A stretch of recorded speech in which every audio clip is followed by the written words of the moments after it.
Hi everybody, happy Tuesday. July 22nd, just got back from North Carolina on my annual beach trip with my parents and my sisters. So very grateful that my parents book a beach house for us every year. My kids, I think I've said this before, but it's their favorite week of the year. But we had a great time while we were there. The problem is when we're on our way back, the Waze app it literally tried to kill our family. So it was it's literally one of the most terrifying experiences I've ever been in my life. What happened was my parents and my sister were in separate cars a few miles ahead of us, and there was, I guess, a terrible accident on the West Virginia Turnpike. And so they were calling us and texting us saying, hey, see if you can get on to Waze, which is a navigation app, to get off of the highway and see if we can get you around this accident, because they're saying the turnpike's going to be shut down. And there's already, by the way, I don't know if any of you have ever driven back from the ocean on a Saturday, but there's always traffic in West Virginia.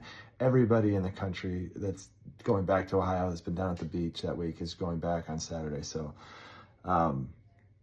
we follow this Waze app, and the road that it had us going on the app looked like a little kid drew a squiggle. It was the craziest road you've ever seen, but we're like, okay, well, if it beats this traffic jam, it'll be worth it.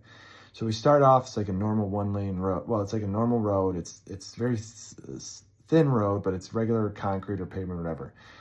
It starts going up the side of this mountain, and next thing you know, it's gone from concrete to like gravel. And I'm like, oh my gosh, what's going on?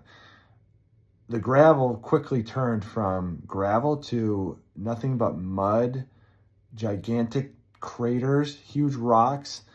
I mean, it was terrible. And there's a cliff on the one side of us with like a ravine down this mountain. There was a car right in front of us and a car right behind us. So we weren't like the only ones. But it said it was 7 miles. We were about 2.1 miles into it. It had taken us about 20 minutes to give you an idea of how fast we're going. The underside of our car is getting just scraped to smithereens. I mean, the most terrible noises. I'm thinking if we even get out of here, my car is not going to be operable, because their minivans are very low to the ground, not built to be off-roading through West Virginia mountains. So we came to this one point where there was like a turn and a little bit of an incline, but the problem was there was a huge crater in the road and a mud pit, and the car in front of us comes sliding back down this hill.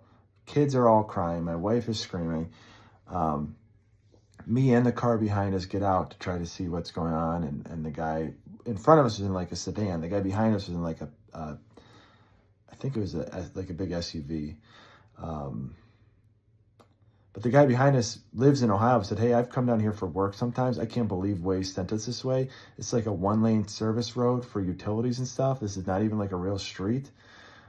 He's like, and it's only going to get worse. And I was like, oh my gosh, I'm turning around. It's like, well, you can't turn around because Waze is going to be sending other people up this one-lane road, and it's too thin and you can't turn around. I'm like, so I probably tried 10 times to get up this thing. I could not do it. My car kept sliding down. I'm like, it was legitimately terrifying. I'm like, we're an hour and a half away from probably in either direction from a hotel. Like, we got no reception on our phones. How is a tow truck even going to get up here? It was just terrifying. It really was. So eventually we're like, I can't stay up here. So we decided to go back down 2.1 miles or whatever. We were laying on the horn the whole way because there's very sharp corners. They said it was so squiggly. And we did pass probably about 6, 7, 8 cars on the way down. Every one of them stopped to see what was going on. One guy had a pickup truck. He said he had already pulled somebody behind him out of a mud pit. Earlier mud pit we'd actually gotten through. But thank God every time we got to the bottom, or every time we encountered a car, there was just enough room for us to go off to one side and then to go off to the other. And then we finally, thank God, literally made it back to the road and sat in like an hour and a half of non-moving traffic. But I've never been happier to be in traffic in my life. And I will never, ever, ever use Waze again. I'll never go off the road if I'm sitting in a highway traffic jam.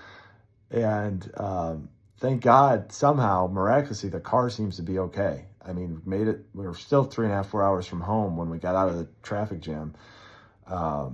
But it ran okay. It was making a weird sound, but that seems to have resolved itself. And I wonder if there's like some dried mud or some rock or something stuck on there. It's definitely scratched up underneath, but nothing's leaking and it's driving fine. So I love my car, little tiny blue Odyssey. You kept our family safe. But do not use Waze if you're going through the mountains of West Virginia. That's the moral of the story. Talk to you later.